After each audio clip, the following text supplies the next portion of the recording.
نبی کریم صلی اللہ علیہ وسلم کا صدقہ ہے، اولیاء اللہ کی دعائیں ہیں،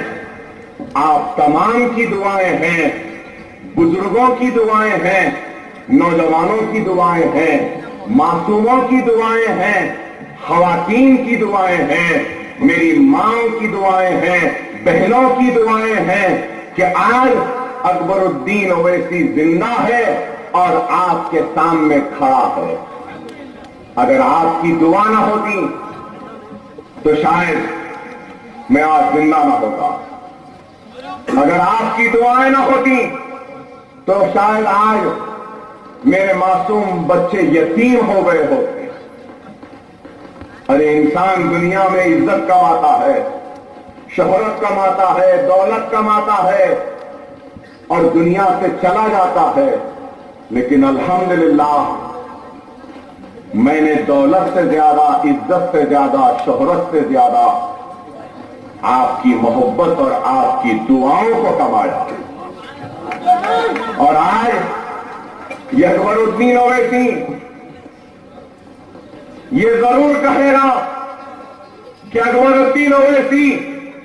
اس کی اولاد اور اس کی آنے والی 7 نسل آپ کے دعاؤں کے قرض میں ڈوبی ہوئی ہے، اور اکبر الدین اویسی آپ کے دعاؤں کا قرضدار ہے، آپ کے دعاؤں کا قرضدار ہے۔ نہیں معلوم کہ میں کس طریقے سے آپ کے اس دعاؤں کے قرض کا بدلہ چکا سکوں، مگر یہ ضرور کہوں گا کہ ہر درد میں، ہر تکلیف میں جبھی بھی یہ ہاتھ اٹھے تو خدا کی قسم، اللہ کی قسم، سب سے پہلے میرے حق میں دعا کرنے والے مسلمانوں کے لیے اٹھے۔ اور آج بھی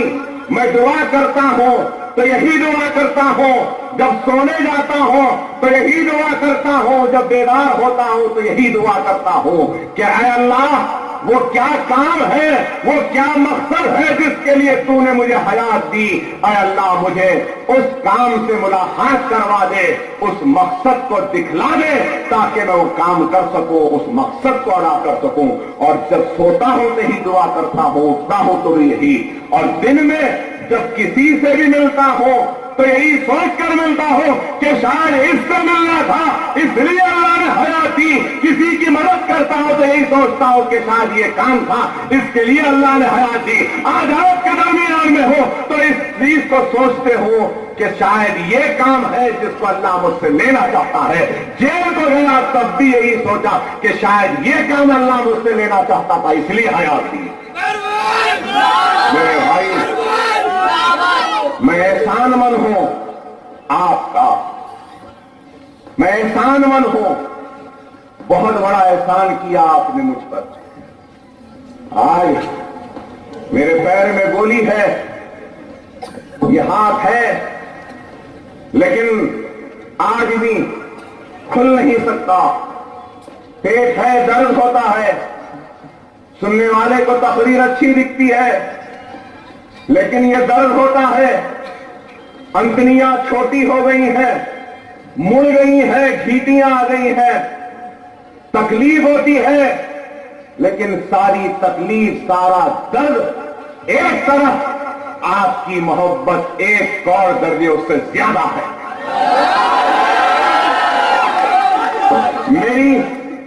میری تکلیف، میرا درد، میری اولاد قربان ہے آپ کے اوپر، آپ کی اولاد پر، اور اگر ہمارا ایک ایک خطرہ خون بھی اگر آپ کے لیے قربان ہوتا ہے تو اکبر الدین اویسی اور اس کی اولاد اور میرا خاندان مسکراتے مسکراتے آپ کے قدموں کے نظر کر دے گا اپنے خون کو، آپ کی خوشحالی کے لیے، آپ کے وقار کے لیے، آپ کی عزت کے لیے، آپ کی طاقت کے لیے، کیونکہ آپ کی عزت آج ہماری عزت سے بڑھ کر ہے۔ آج یہ جو کچھ ہے صرف آپ کے لیے ہے۔ آج انتخاب میں ہوں، لڑنا نہیں چاہتا تھا انتخاب، لیکن صدر صاحب نے مجبور کیا، جماعت والوں نے، تو پھر میدان میں آیا ہوں تو لوگ یہ نہ سمجھے کہ اکبر اویسی زخمی ہے،